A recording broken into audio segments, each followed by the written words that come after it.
Donc il a eu le diplôme de licence dans la faculté de jurisprudence dans l'université de Médine, et ensuite il est parti à la Mecque, à l'université de al-Qura, où il a eu un magistère et un doctorat dans la science de Usul al-Fiqh. Donc on demande à Allah subhanahu wa ta'ala de le protéger et de lui faciliter et de faire que cette conférence soit utile pour lui et pour nous, bi'idhnillah.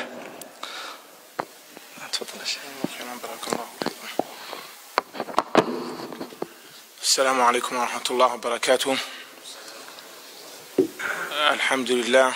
Wa salatu wa salam ala rasulillahi sallallahu alayhi wa sallam. Je demande à Allah subhanahu wa ta'ala qui me pardonne pour ses éloges, etc. Je suis un frère qui est ignorant, qui n'a rien étudié de la religion, mais alhamdulillah rabbil alamin, on a j'ai un petit bagage qui est modeste et astaghfirullah al-azim. Et je remercie les frères qui m'ont invité. Wa jazakumullahu khayran wa ahsanallahu ilaykum listima'ikum ilayya. تبدأ مباشرة. الإخوان اللي عندهم أسئلة إن شاء الله اكتبوا أسئلتكم وارسلوها إلى هنا إن شاء الله. Donc les gens qui ont des questions إن شاء الله liées au cours, envoyez vos questions écrites sur le bureau. Barakallahu fikum. Ces frères ils ont besoin de papier et du papier ici.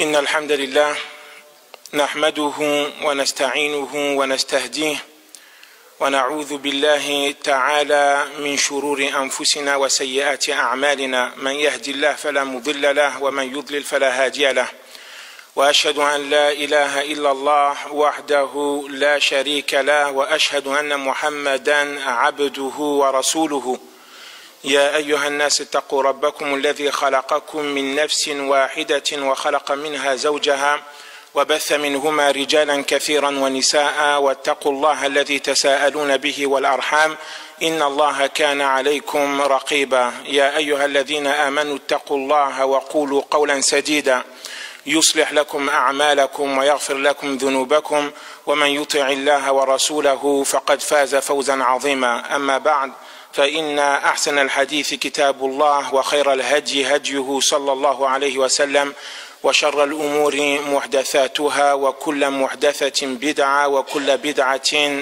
ضلالة فأوصيكم وإياي بتقوى الله عز وجل.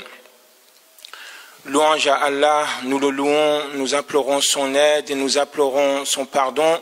Nous demandons à Allah subhanahu wa ta'ala qui nous aide et qu'Allah subhanahu wa ta'ala nous protège contre le mal qui est en nous et contre nos mauvaises actions. Certes, celui qu'Allah subhanahu wa ta'ala guide, nul ne peut l'égarer, celui qu'Allah égare, nul ne peut le guider. J'atteste ensuite qu'il n'y a aucune divinité digne d'être adorée autre qu'Allah et que Mohammed est son envoyé et son messager. Ô vous qui avez cru en Allah subhanahu wa ta'ala, ô vous les gens, faites preuve de piété à l'égard de votre Seigneur qui vous a créé à partir d'une même personne, de laquelle il a créé sa compagne, de laquelle il a créé beaucoup d'hommes et beaucoup de femmes. Ensuite, craignez Allah subhanahu wa ta'ala, auquel par son nom vous vous implorez les uns les autres, ainsi les liens parentés, et sachez qu'Allah subhanahu wa ta'ala vous surveille. Faites preuve de piété à l'égard d'Allah subhanahu wa ta'ala et tenez des propres droits. Allah vous réformera vos actions et pardonnera vos péchés. Et certes, la personne qui obéit à Allah subhanahu wa ta'ala et son prophète, il aura réussi avec un énorme succès. La meilleure parole que nous pouvons tirer profit est la parole d'Allah subhanahu wa ta'ala, et la meilleure des traditions est la tradition prophétique sallallahu alayhi wa sallam, et toute innovation dans la religion est considérée comme une bid'a, et la bid'a mène à l'égarement et l'égarement mène à l'enfer. Donc je vous conseille ainsi qu'à moi-même de faire preuve de piété à l'égard d'Allah subhanahu wa ta'ala. Le sujet d'aujourd'hui, Inch'Allah, c'est comment se comporter face aux divergences des savants. كيف نتصرف أمام اختلاف العلماء وماذا ينبغي للعالم بالأدلة الشرعية القادر على الاستنباط وماذا يجب على المقلد تجاه اختلاف العلماء. وإن شاء الله سأبدأ بالتعصب لعالم بعينه دون غيره وإلزام الناس بقوله. Inch'Allah, le sujet, Inch'Allah, il concerne comment se comporter face aux divergences des savants. Et là, je vais commencer, Inch'Allah, sur l'entêtement à suivre aveuglément l'avis d'un savant en particulier au détriment des autres et forcer les gens à accepter cet avis. Cette étude, Inch'Allah, sera basée sur la parole des ulama, sur la preuve des ulama, surtout Cheikh al-Islam ibn Taymiyyah, Ibn al-Qayyim al-Jawzi et plusieurs savants. هناك من يتوهم في التقليد لواحد بعينه من الأئمة دون الباقين وإلزام الناس بقوله مصلحة، وهذه المصلحة عندهم تكمن في ماذا؟ في صيانة الدين، في صيانة النفس من الباطل والهوى، لاعتقادهم أن غلبة الأحقية في آراء من قلدوهم من الأئمة. Certaines personnes prétendent ou croient ou s'imaginent que le fait de suivre aveuglément un seul savant en particulier au détriment des autres, il y a une utilité qui revient à la communauté. Pour elle, cette utilité, elle se traduit en quoi? Le fait de préserver sa religion, le fait de se préserver soi-même, préserver son nafs du faux et de la passion. Pourquoi ils pensent cela? Parce qu'ils disent la vérité se trouve forcément dans la vie de la personne que je suis. Cette personne-là que je suis aveuglément, c'est dans ses paroles qui se situe la vérité. Donc je le suis aveuglément. والحقيقة أن هذا الأمر طريق إلى التفرق والتشتت والاختلاف الذي نهى الله سبحانه وتعالى ورسوله عنها، وطريق إلى الإعراض عن الوحي وعدم الانتفاع بنصوص الكتاب والسنة والاستغناء عنه بأقوال الرجال ووزن ما جاء في الكتاب والسنة على رأي المتبوعين. L'essence de cette chose, c'est qu'en effet, cette chose-là, elle mène à l'égarement, la division des musulmans, la désunion des musulmans. Elle mène au ikhtilaf qu'Allah subhanahu wa ta'ala interdit dans le Coran, que le prophète sallallahu alayhi wa sallam interdit dans le Coran. Cela mène à délaisser le Coran et à délaisser la sunna en se contentant de la parole des gens qui suivent aveuglément. Cela aussi mène à prendre en considération la parole de ces gens suivis au détriment du Coran et de la Sunna. قال الماوردي رحمه الله: ولقد رأيت من هذه الطبقة رجلا يناظر في مجلس حفل وقد استدل عليه الخصم بدلالة صحيحة، فكان جوابه عنها أن قال إن هذه دلالة فاسدة. ما وجه فسادها؟ قال شيخي لم يذكرها، وما لم يذكره شيخي فلا خير فيه. فانظر كيف أداه تعصبه إلى جعل الحق منحصرا في مذهب إمامه. فسبحان الله ما أكثر من أعمى التقليد بصره حتى جعله يتصرف مثل هذا التصرف. وفقنا الله سبحانه وتعالى لاتباع الحق أينما كان وعلى لسان من ظهر. Al-Mawardi rahimahullah, qui est un grand savant dans le madhab al-Shafi'i, rahimahullah, il a dit: j'ai vu cette tranche de personnes, une personne qui débattait avec une personne dans une assise remplie de personnes. La personne, pour arriver à un jugement divin, a apporté en fait, a déduit d'un verset coranique ou d'une sunna, d'une preuve, une indication fiable et une bonne indication. Son adversaire a dit cela, ton indication, ta déduction de cette preuve-là est mauvaise. Pourquoi elle est mauvaise? Parce que cette déduction que tu as eue de ce verset coranique ou de cette sunna, mon cher ne l'a pas vue. Mon cher ne dit pas cette déduction, cela veut dire que c'est faux. Et tout ce que mon cher ne voit pas, forcément, c'est qu'il n'y a pas de bon là-dedans. Regardez comment son entêtement et son obstination à cette personne, à la suivre aveuglement, l'a amené à réagir de telle façon. Fa subhanallah, l'entêtement à suivre une personne aveuglement, elle rend les personnes aveugles, qu'Allah subhanahu wa ta'ala nous accorde le suivi de Al-Kitab wa Sunnat Rasulihi sallallahu alayhi wa sallam. وفيما يلي نصوص بعض العلماء في بيان ذلك مقترنا بأدلتهم.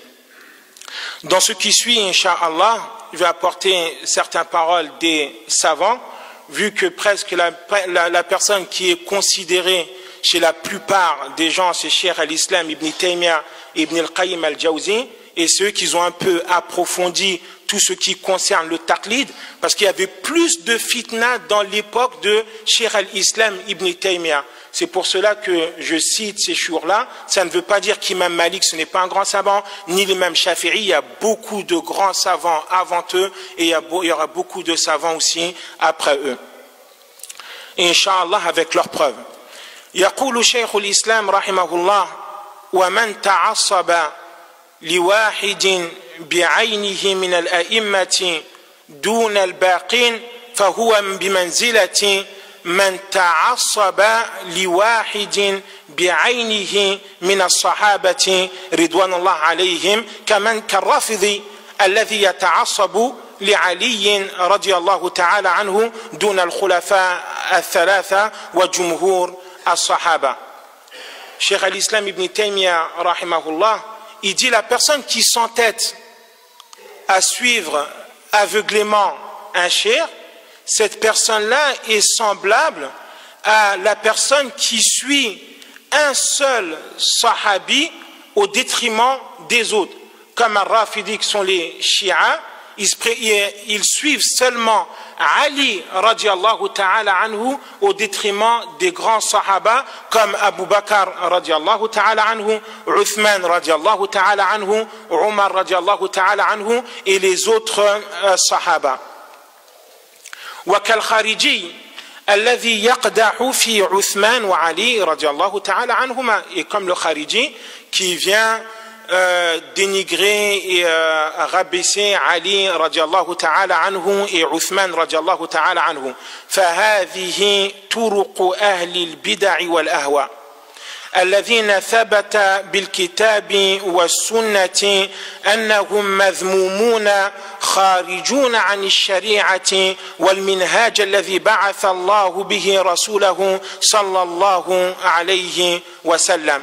Les personnes qui réagissent ainsi, les personnes qui sont dans ce fanatisme aveugle, ces personnes-là, ils ont délaissé le Coran et délaissé la Sunna, et ces personnes-là sont sorties de la voie des salaf salih et du minhaj du prophète sallallahu alayhi wa sallam, et ils sont blâmés selon la charia islamique. فمن تعصب لواحد بعينه من الأئمة ففيه شبه بهؤلاء سواء تعصب لمالك أو الشافعي أو أبي حنيفة أو أحمد أو غيرهم.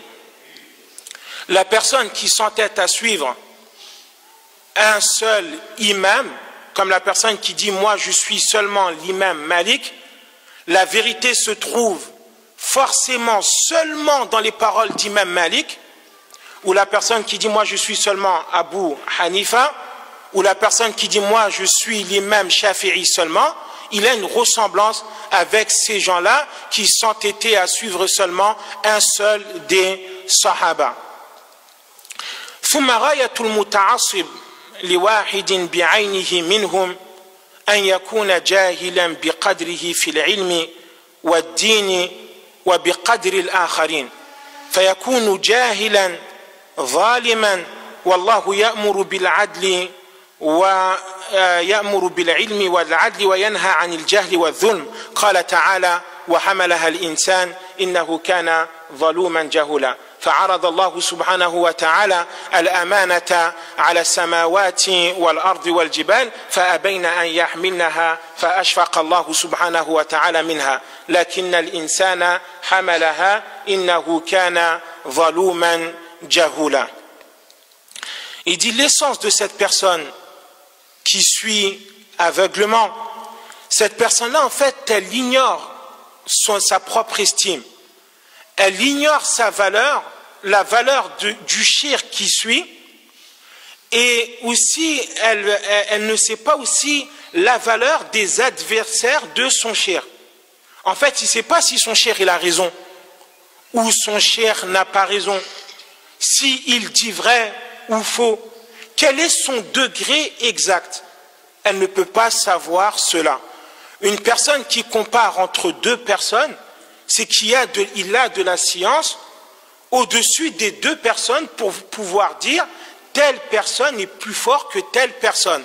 Mais une personne qui imite à l'aveuglette, qui ne sait pas, cette personne-là ne peut pas savoir le niveau de la personne qui l'imite, ni le niveau des gens qui contredisent la personne qui l'imite. Allah subhanahu wa ta'ala a dit qu'il a proposé aux cieux, à la terre, aux montagnes, de prendre la responsabilité de faire la da'wa, mais ils ont refusé de prendre cette responsabilité, mais l'être humain a pris cette responsabilité car il est ignorant et injuste vers lui-même.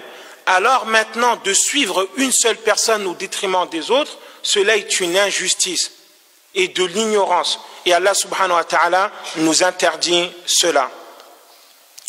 وهذا أبو يوسف رحمه الله ومحمد أتبع الناس لأبي حنيفة وأعلمهم بقوله وهم قد خالفاه في مسائل لا تكاد تحصى لما تبين لهما من السنة والحجة ما وجب عليهما اتباعه وهما مع ذلك معظمان لإمامهما. Cela est Abu Yusuf jazakumullah khairan.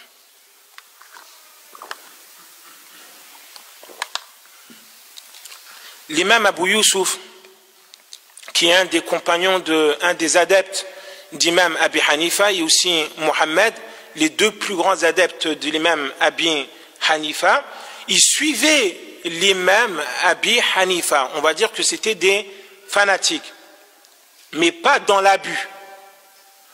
Lorsque apparaît le Coran et la Sunna, et que la personne a une capacité de déduire une indication du Coran ou de la Sunna, que la preuve est fiable, ils laissaient la parole de Abu Hanifa pour suivre le Coran et la Sunna. Alors les deux, c'était les plus gros adeptes de Imam Abi Hanifa et les plus grands savants dans toutes les paroles le concernant. Malgré cela, dans plusieurs questions de la charia, ils ont contredit l'imam Abi Hanifa. Dans plusieurs mas'ala. On peut dire du même dans le fiqh al-maliki. Imam Malik, il avait aussi des adeptes, et les adeptes, ils l'ont aussi contredit dans plusieurs mas'ala. Pareil pour le madhab de l'imam Shafi'i. C'est pour ça que dans chaque madhab, une personne qui étudie une madhab profondément, de A à Z, il va s'apercevoir qu'il y a plusieurs versions dans un seul madhab. L'imam en lui-même, il a deux versions. Ça, c'est l'avis d'imam Malik au début et son dernier avis. Et nous, pour nous, l'avis qui est le plus juste, c'est tel avis, car ses argumentations, etc., et ses arguments, ils sont plus fiables. Et on ne peut pas dire d'eux que c'était des indécis. Ce n'est pas parce qu'il n'a pas écouté l'imam Abi Hanifa fi masalatin muayyana an naqula anhu bi annahu mudhabdhabun falaysa bi mudhabdhabin bal huwa muttabi'un lil kitabi was sunnati famata dhahara lahu al adilla as sahiha ad damira taraka قول إمامه لاتباع الكتاب والسنة. فإن الإنسان لا يزال يطلب العلم والإيمان، فإذا تبين له من العلم ما كان خافيا عليه اتبعه، وليس هذا مذبذبا بل هذا مهتد زاده الله سبحانه وتعالى هدى، وقد قال تعالى وقل رب زدني علما. فالإنسان لا يزال يطلب العلم والإيمان من المهد إلى اللهد. Il dit actuellement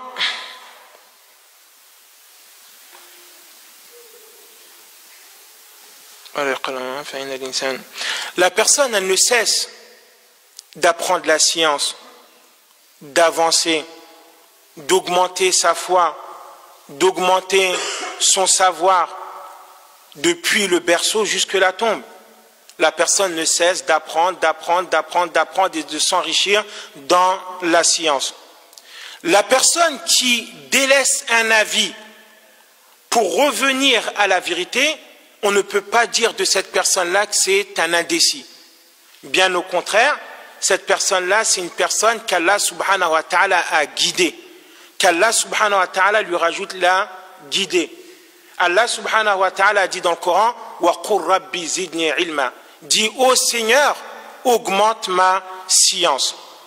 فالواجب على كل مؤمن موالاة المؤمنين، موالاة المؤمنين وعلماء المؤمنين، وأن يقصد الحق ويتبعه حيث وجده، ويعلم أن من اجتهد منهم فأصاب فله أجران، ومن أخطأ فله أجر واحد وخطأه مغفور له، وعلى المؤمنين أن يتبعوا إمامهم إذا فعل ما يسوغ. Alors il incombe à tout musulman de s'allier avec les musulmans, de s'allier avec les savants de cette communauté, de la communauté musulmane, de buter à suivre la vérité. Ce n'est pas lui-même en lui-même qu'on suit, mais c'est la vérité apportée par cet imam. Bien sûr, ça va se répéter plusieurs fois, mais je répète, Inch'Allah, pour que ça soit bien clair pour tout le monde. Ce n'est pas tout le monde qui doit déduire des ahkam shar'iyya dans les versets coraniques et les preuves. Il faut avoir un minimum de savoir. On suit la personne quand on est incapable de faire des efforts d'interprétation, des efforts de réflexion. Là, on est obligé de suivre, pas aveuglément, mais de suivre le shir. Quant à la personne, tu peux être malikite, suivre l'imam Malik, tu peux suivre l'imam Shafi'i, tu peux te prendre un shir et le suivre dans tout ce qu'il dit, par exemple. Mais lorsqu'on t'apporte, Allah subhanahu wa ta'ala a dit, le prophète sallallahu alayhi wa sallam a dit que la personne était bien claire, compréhensible, tu es obligé de délaisser la parole de cet imam pour revenir à la vérité. L'amour que tu as pour ce shir-là ne doit pas faire en sorte que tu rejettes la vérité. Si jamais l'imam il fait un effort d'interprétation et qui est bon, ça veut dire qu'il trouve un bon hukm shar'i, cette personne-là, Allah subhanahu wa ta'ala, il lui accordera 2 récompenses. Et la personne qui fait des efforts dans la sharia et qui a faux, Allah subhanahu wa ta'ala lui accorde quand même une récompense pour ses efforts.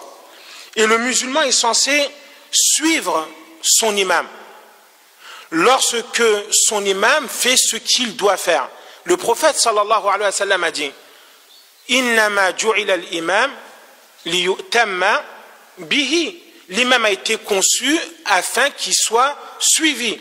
Si jamais maintenant je prie dans une mosquée, que l'imam voit l'avis qu'il n'est pas obligé de poser les mains sur la poitrine, c'est-à-dire la main droite sur la main gauche, mais il lâche ses mains, Ou bien la personne voit qu'après le roukour, il doit reposer les mains sur la poitrine. Et l'autre qui dit après le roukour, moi je ne pose pas les mains sur la poitrine. Est-ce que cela a un impact sur la prière du fidèle qui prie derrière l'imam? Non. Ni chez l'imam Malik, la inda l'imam Malik, wala inda l'imam Abi Hanifa, wala inda Ahmada, rahimahumullah ajma'in, lam yaqul bidhalika alimun min al-ulama. Ils sont tous d'accord que tu pries derrière un pain. Dans l'époque des Sahaba ridwanullah alayhim, il y avait déjà des divergences dans ces choses-là. Car, et là, Inch'Allah, je vais continuer. لم يخدع ذلك في صلاة واحد منها ولو رفع الرجل في بعض الأوقات دون بعض لم يخدع ذلك في صلاته وليس لأحد أن يتخذ قول بعض العلماء شعارا يوجب اتباعه وينهى عن غيره مما جاءت به السنة بل كل ما جاءت به السنة فهو واسع. السنة واسعة. السنة أتت بأن النبي صلى الله عليه وسلم شرب قائما وأن النبي صلى الله عليه وسلم شرب جالسا. هذا دخل في المسجد يرى بوجوب تحية المسجد وهو لا يرى بصحة الصلاة بعد صلاة العصر. هذا يرى كذا وهذا يرى كذا. Il a ses preuves. Chaque ulama a ses preuves. Alors, cela n'est pas une cause à dénigrer une personne ou l'imprimander parce qu'il a pris la parole d'un cheikh et cela n'a aucun impact sur la validité de la prière. Et les personnes n'ont pas à prendre de la parole des gens qui suivent un devise imposant aux gens de le suivre. Il impose, ça veut dire la parole de nous, par exemple, telle communauté ou tel groupe, nous faisons ça et ça et ça. Et la personne qui ne nous suit pas ne fait pas partie de nous. La personne n'a pas à faire ça. Lorsqu'une personne fait quelque chose basé sur une preuve, alors cette chose-là est acceptée de cette personne. On n'a pas à refuser son acte ou ses paroles. Car la sunna est très vaste. Le prophète sallallahu alayhi wa sallam nous a ordonné de ne pas prier après la prière de Asr. Et le prophète sallallahu alayhi wa sallam nous a obligés de faire tahiyyat al-masjid. Le prophète sallallahu alayhi wa sallam a bu debout. Le prophète sallallahu alayhi wa sallam a bu assis. Le prophète sallallahu alayhi wa sallam a vu tel sahaba faire ça. Alors il y a des divergences entre les ulama selon la compréhension des hadiths, selon la portée des hadiths. Est-ce que ce hadith-là a été abrogé, Mansour, ou non? Comment réconcilier entre ces deux hadiths? Lequel des deux prend le dessus? Est-ce que c'est le hadith qui a une portée générale ou celle qui est un peu plus restreinte? Est-ce qu'elle a été abrogée ou pas?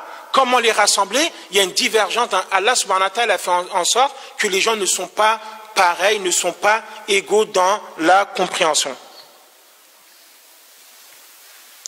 ومن أسباب تسليط الله التتار على بلاد الشرق كثرة التفرق والفتن بينهم في المذاهب وغيرها حتى تجد المنتسب إلى الشافعي يتعصب لمذهبه على مذهب أبي حنيفة حتى يخرج عن الدين والمنتسب إلى أبي حنيفة يتعصب لمذهبه على مذهب الشافعي وغيره حتى يخرج عن الدين والمنتسب إلى الإمام أحمد يتعصب لمذهبه على مذهب هذا وهذا وفي المغرب تجد المنتسب إلى مالك يتعصب لمذهبه على هذا أو هذا وكل هذا من التفرق والاختلاف الذي نهى الله سبحانه وتعالى ورسوله وكل هؤلاء المتعصبين بالباطل المتبعين الظن وما تهوى الأنفس وما تهوى الأنفس المتبعين لأهوائهم بغير هدى من الله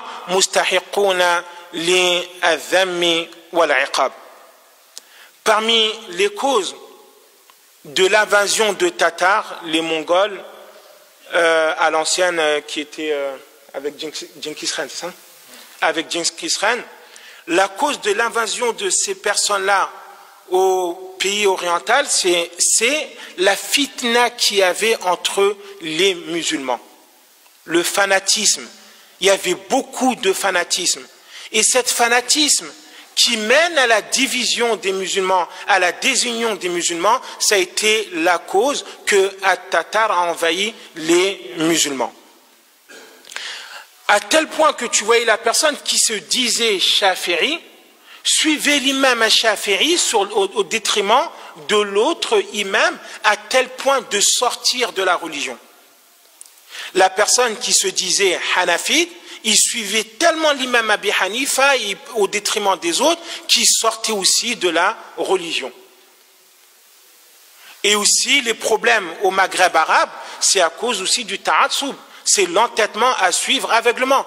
Pourquoi on a perdu l'Espagne et l'Andalousie, l'Andalus, بسبب اختلاف العلماء في تعصبهم يعني التعصب العرقي والتعصب المذهبي. هذا ما أدى إلى سقوط الإسلام والمسلمين في تلك البلاد. Et Allah subhanahu wa ta'ala a interdit cela dans beaucoup de versets coraniques. Et tous ces gens-là qui s'entêtent à suivre aveuglement, à suivre le faux, ces gens-là qui suivent les hypothèses, qui suivent leur passion sans guider d'Allah subhanahu wa ta'ala, ils méritent d'être blâmés et ils méritent le châtiment d'Allah subhanahu wa ta'ala.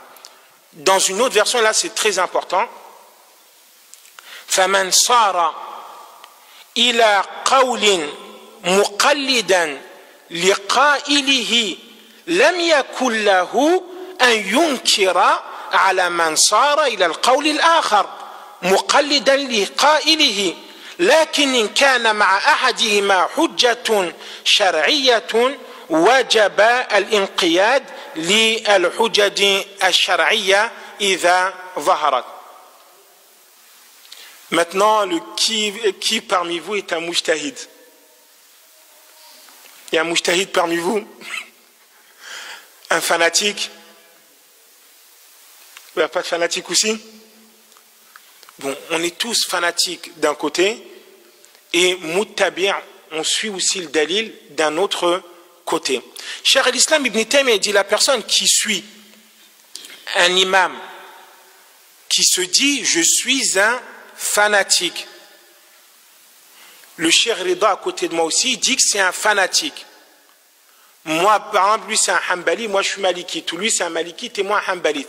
Est-ce qu'il a droit de me forcer à suivre son imam? Il n'a pas droit de me forcer. Lui en tant que fanatique, il doit suivre son imam.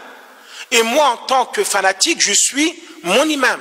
Il n'a pas à me pousser vers son fanatisme et moi aussi je n'ai pas droit de le pousser vers mon fanatisme. Mais lequel d'entre nous doit revenir à la parole de l'autre? C'est lorsqu'on apporte une preuve religieuse, fiable. Là on est obligé de laisser tous nous deux notre fanatisme pour revenir aux preuves de la charia.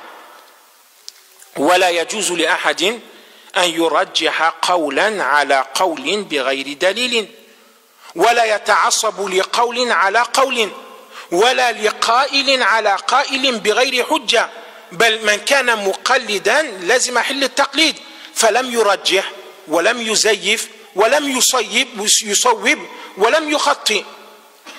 إذن il dit la personne ne peut pas faire passer en tant que fanatique, tu n'as pas droit de faire passer l'avis de ton imam sur l'avis d'un autre. Tu n'as pas droit aussi de forcer l'autre fanatique à te suivre toi sans que tu n'as une preuve de la charia. Et la personne qui se dit fanatique, normalement elle doit suivre son imam et rester dans cet habit, rester en tant que fanatique.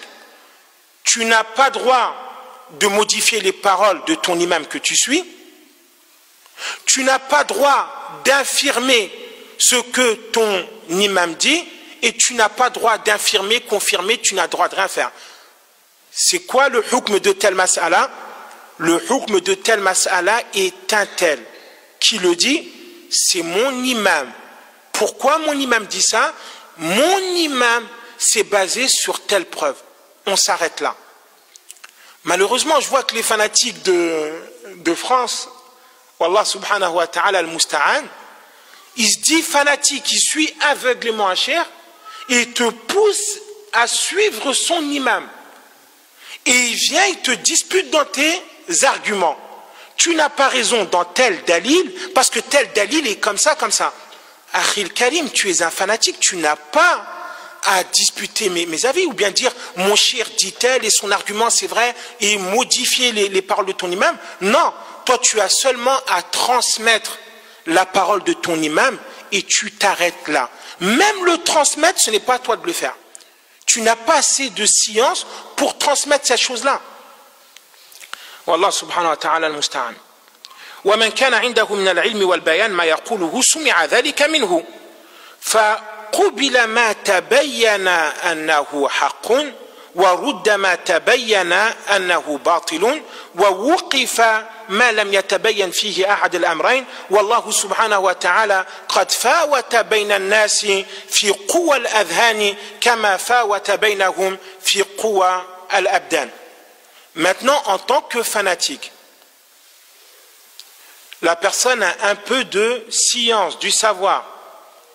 La personne a des preuves.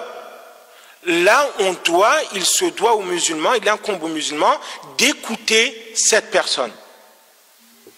Si jamais la personne dit quelque chose de vrai, est-ce qu'on a à le rejeter, cette parole vraie? La parole vraie? Non. On doit accepter sa parole si elle est vraie et réfuter sa parole et la refuser si elle est fausse. Et lorsqu'on ne sait pas s'il a raison ou il n'a pas raison, on doit faire quoi? Des recherches sur lui? Non, on s'arrête et on ne porte pas de jugement envers cette personne.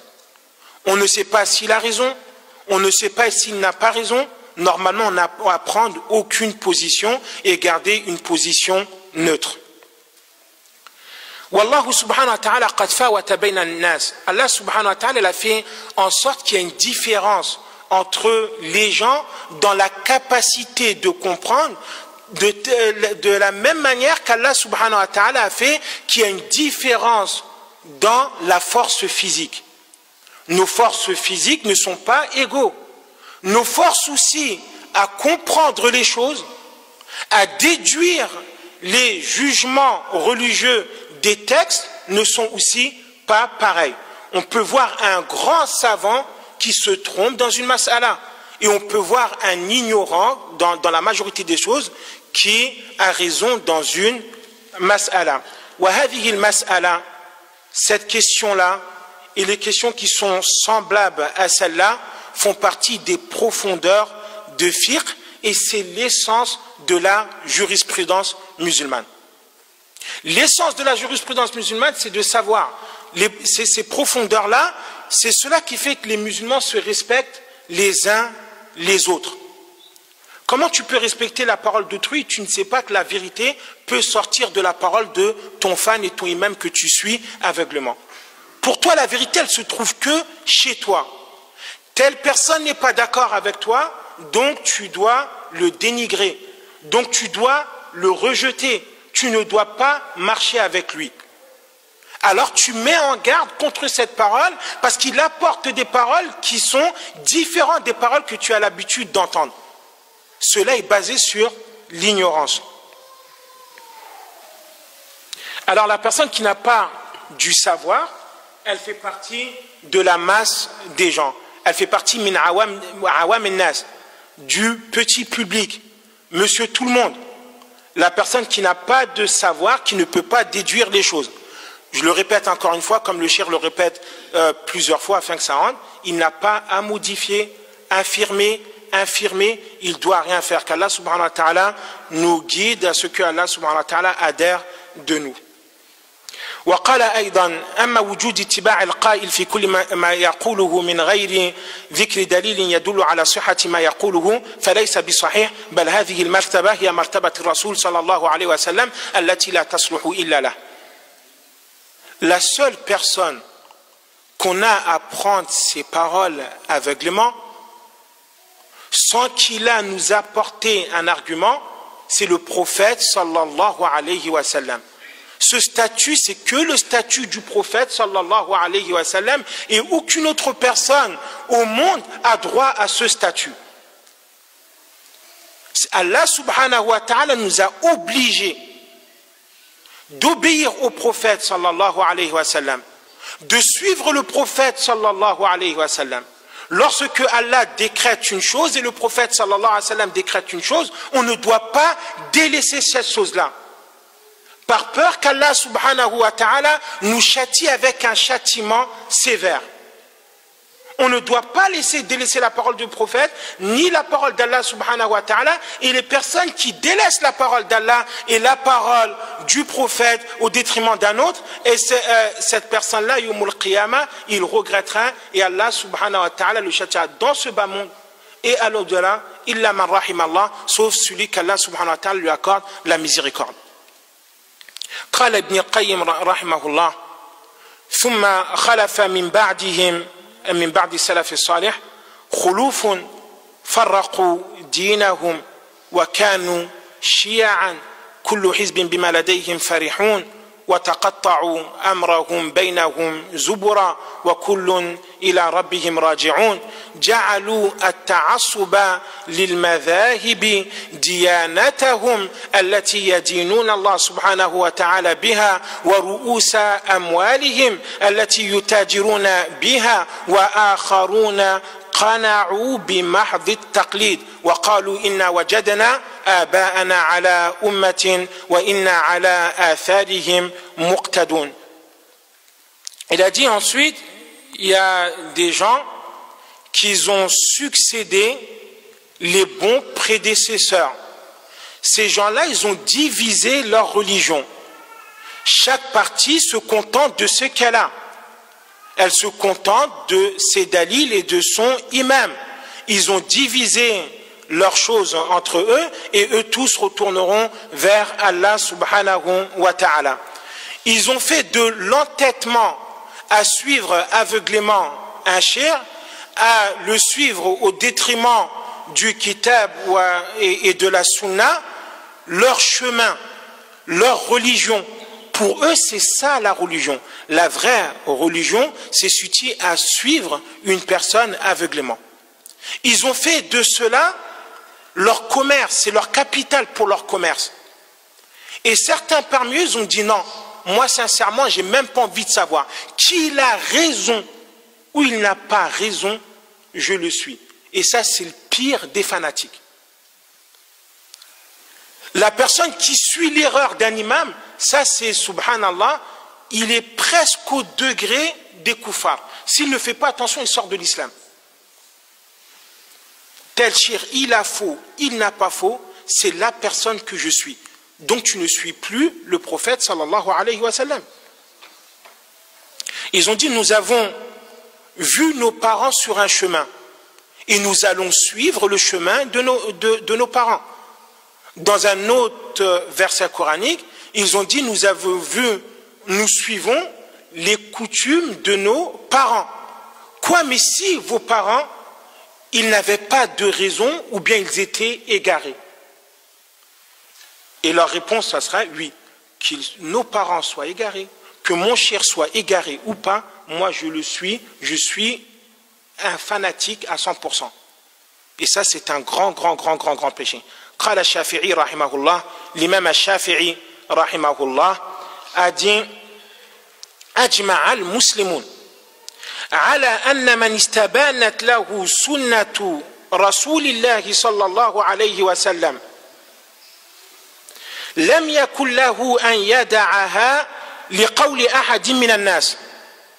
قال أبو عمر وغيره من العلماء أجمع الناس على أن المقلد ليس معدودا من أهل العلم وأن العلم معرفة الحق بدليله وهذا كما قال أبو عمر رحمه الله فإن الناس لا يختلفون أن العلم هو المعرفة الحاصلة عن الدليل وأما بدون الدليل فإنما هو تقليد فقد تضمن هذان الإجماعان إخراج المتعصب بالهوى والمقلد الأعمى عن زمرة العلماء وسقوطهما باستكمال من فوقهما الفروض من ورثة الأنبياء فإن العلماء هم ورثة الأنبياء فإن الأنبياء لم يورثوا دينارا ولا درهما وإنما ورثوا العلم فمن أخذه أخذ بحظ وافر وكيف يكون من ورثة الرسول صلى الله عليه وسلم من يجتهد ويكدح في رد ما جاء به إلى قول مقلده ومتبوعه ويضيع ساعات عمره في التعصب والهوى ولا يشعر بتضييعه تالله إنها فتنة عمت فأعمت ورمت القلوب فأصمت ربى عليها الصغير وهرم فيها الكبير واتخذ لأجلها القرآن مهجورا وكان ذلك بقضاء الله وقدره في الكتاب مستورا. L'imam al-Shafi'i rahimahullah il a dit un consensus, les savants sont tous unanimes que la personne à qui parvient une preuve de la sunna fiable, qu'il ne lui est pas permis de délaisser cette parole pour la parole que quiconque. Abu Umar radiallahu ta'ala anhu ibn Abd al-Barr, il a dit qu'il y a un consensus sur cela. Et il y a un consensus aussi sur la personne qui imite un savant ne fait pas partie des gens de la science. Imiter un savant, ce n'est pas de la science. La science, ou bien la connaissance, c'est de connaître une chose basée sur sa preuve. C'est ce qu'on appelle de la science.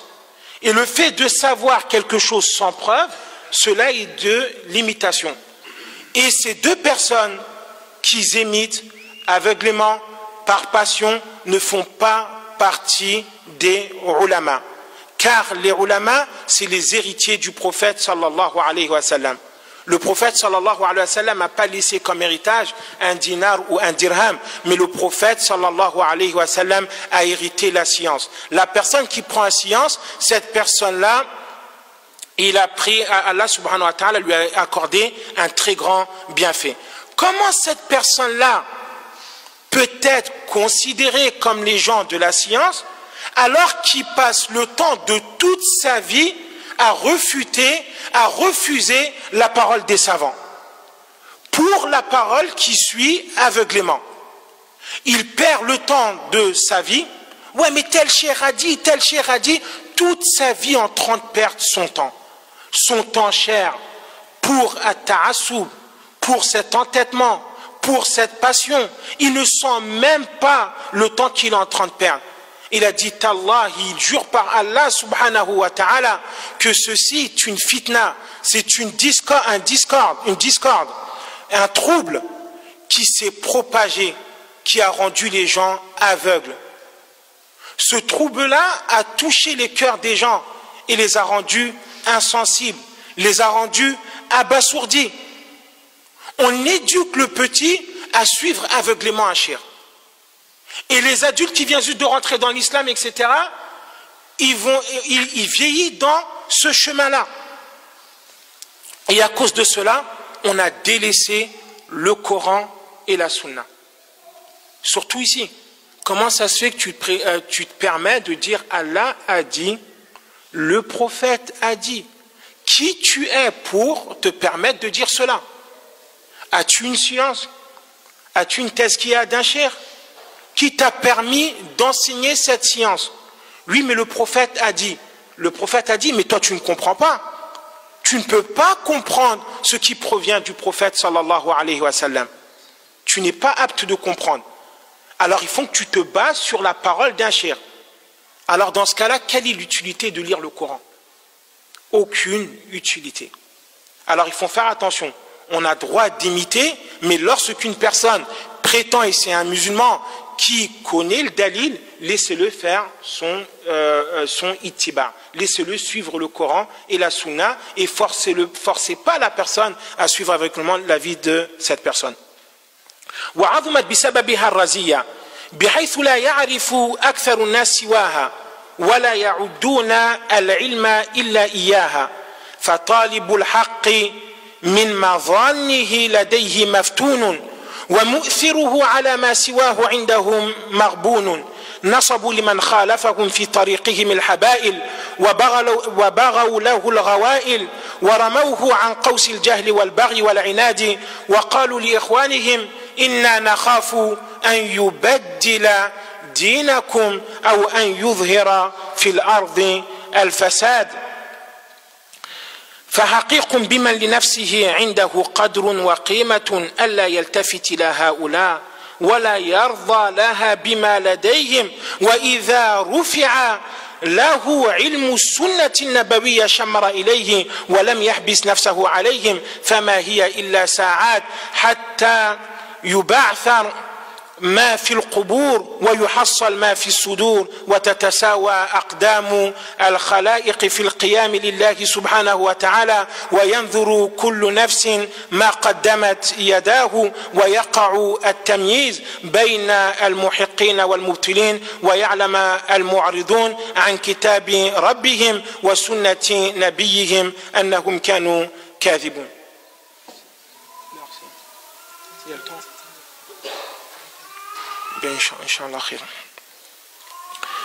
Et lorsque cette fitna s'est propagée, à tel point que les gens, pour eux, la science, c'est de suivre une personne.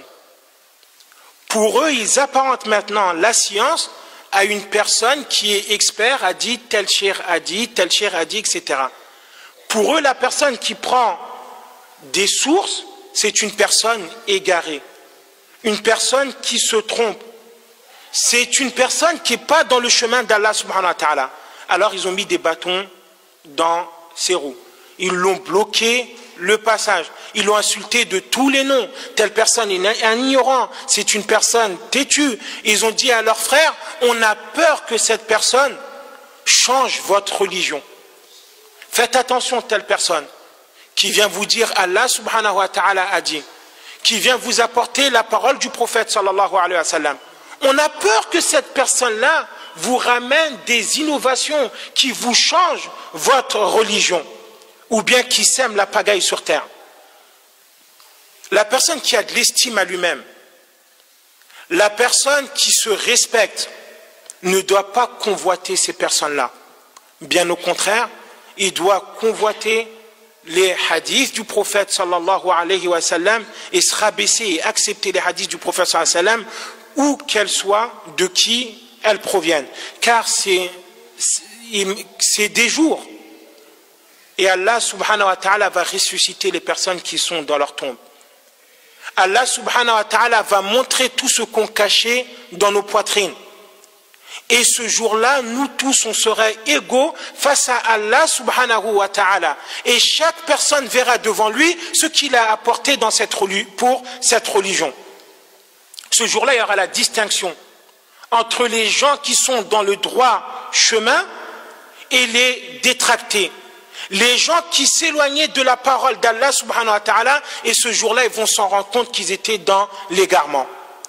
Pour finir ce chapitre, Inch'Allah, je vais terminer, Inch'Allah, avec la nasiha de Al-Allama Ibn Abdissalam, rahimahullah subhanahu wa ta'ala, التي ينصح فيها بعدم إضاعة الوقت في مناظرة مثل هؤلاء الذين حجب التعصب قلوبهم وعقولهم عن رؤية الحق، وذلك لما قد يترتب على ذلك من المفسدة ولعدم الجدوى معهم غالبا، حيث قال: فالبحث مع هؤلاء ضائع مفض إلى التقاطع والتدابر من غير فائدة يجديها، وما رأيت أحدا رجع عن مذهب إمامه إذا ظهر له الحق في غيره، بل يصير عليه مع علمه بضعفه وبعده. فالأولى ترك البحث مع هؤلاء الذين إذا عجز أحدهم عن تمشية مذهب إمامه قال: لعل إمامي وقف على دليل لم أقف عليه ولم أهتدي إليه، ولم يعلم المسكين أن هذا مقابل بمثله، ويفضل لخصمه بما ذكره من الدليل الواضح والبرهان اللائح. فسبحان الله، ما أكثر من أعمى التقليد بصره حتى حمله على مثل ما ذكر. وفقنا الله لاتباع الحق أينما كان وعلى لسان من ظهر. L'imam Al-Izz ibn Abd Salam, il conseille les musulmans de jamais perdre le temps qu'on a, ce temps précieux avec ce genre de personnes, à débattre avec ces personnes que le fanatisme aveugle, l'entêtement à suivre aveuglément une personne les a tellement abasourdis et rendus aveugles qu'elle a voilé leur cœur et leur raisonnement. À cause des mots qui s'établissent sur le débat avec cette personne-là. Lorsqu'une personne débat avec cette personne-là, il y a beaucoup de mots qui s'établissent. Alors, pour éviter tout dégât, mieux vaut ne pas débattre avec ces personnes-là, car il n'y a pas de résultat positif avec eux. Et je n'ai jamais vu une personne qui a délaissé l'avis de son imam qui suit aveuglement. Même si la vérité apparaît, il dit non. Sincèrement, je crois que le dalil, la preuve que tu viens juste de citer, mon imam ne l'a pas vue, ou bien il l'a remarqué, mais tellement qu'elle était faible, mon imam ne l'a pas pris en considération. Cette personne-là, ce miskin, il ne sait pas qu'il sera contre-attaqué par la même chose. La personne, son adversaire peut dire aussi, eh bien moi aussi, peut-être mon imam a vu un dalil que ton imam n'a pas aperçu et n'est pas parvenu à ce dalil-là. Mais la personne qui débat avec lui, qui a au moins un argument d'Allah subhanahu wa ta'ala et un argument du prophète sallallahu alayhi wa sallam, cette personne-là est mieux que cette personne, car il a ramené un dalil wadih, une preuve claire et claire, incha'Allah. J'arrête ou... Je crois que pour demain, je crois que c'est le ramadan demain, non? Incha'Allah. Inch'Allah, je m'arrête là, Inch'Allah. Wa jazakumullahu wa khayran wa ahsanallahu ilaykum wa ja'alana Allah min alladhina yastami'una al-qawla fayattabi'una ahsana.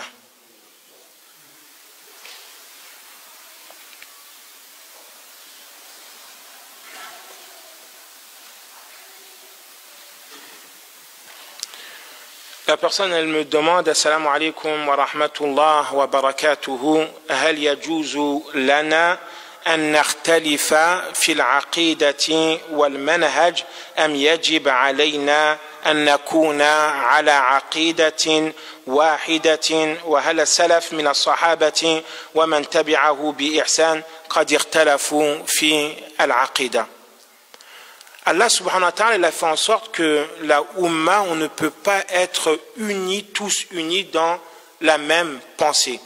Allah subhanahu wa ta'ala, il a fait que parmi la sunna, c'est-à-dire la fitra, qu'il y a une divergence entre les gens, entre les savants dans la compréhension. Si jamais il n'y a pas de divergence entre les musulmans, c'est qu'on est tous égaux dans la compréhension. Comme j'ai dit tout à l'heure, Allah subhanahu wa ta'ala, il a fait que la capacité des gens diffère d'une personne à une autre, comme la même façon qu'on est différent dans la force physique. Concernant l'aqida, on est censé suivre le même manhaj et la même aqida. C'est ce qu'on appelle les bases. Il n'y a pas de divergence entre les savants dans les bases. Maintenant, il y a certaines masaïl, certaines questions sont considérées pour certaines personnes comme des questions de base, et certaines personnes ne considèrent pas cela comme des questions de base, mais comme des furou'. Par exemple, les ulama, ils ont fait un irtilaf, même dans la aqida. Est-ce qu'on va voir, est-ce que le prophète, sallallahu alayhi wa sallam, a vu Allah? هل محمد صلى الله عليه وسلم رأى ربه؟ فكانت عائشة رضي الله تعالى عنها ترى أن من زعم أن محمدا رأى ربه فقد أعظم على الله سبحانه وتعالى الفرية. ثم بعد ذلك اختلفوا كذلك في مسألة معينة وهذه المسألة راجعة كذلك إلى العقيدة. Le fait de gouverner ou bien le fait de juger avec un hukm autre qu'Allah subhanahu wa ta'ala, est-ce que cela fait sortir de l'islam ou fait pas sortir de l'islam?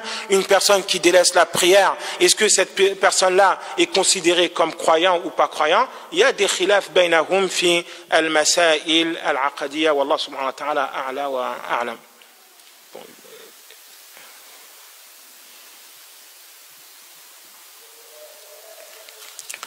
بعض الناس, il y a une autre question, dit بعض الناس يقولون الله أعطاني العقل إذا أفهم الدليل بعقلي ما حكم هذا الكلام.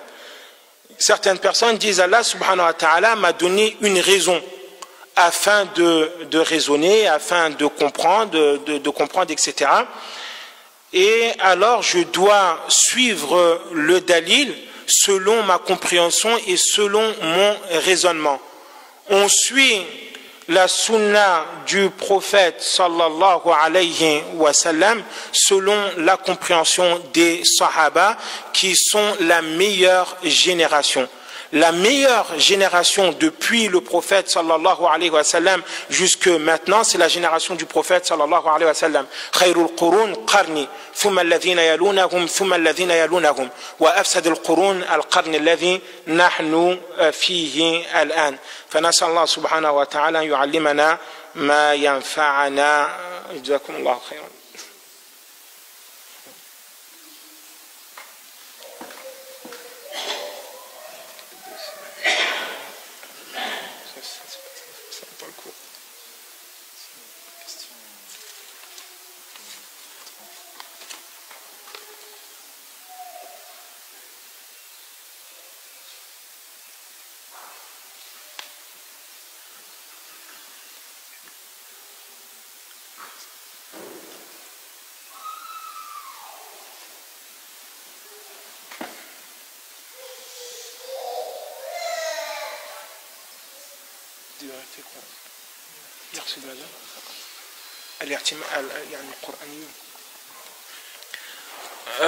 Je crois que j'ai pas lu toute la question, mais je crois que la personne demande est-ce qu'on doit suivre le Coran et la Sunna, ou bien هل يجب علينا أن نتبع القرآن فقط ونكتفي به فنصير قرآنيين الذين يقولون ما وجدت في كتاب الله سبحانه وتعالى أخذت به وما لم أجده في السنة لم أخذ به.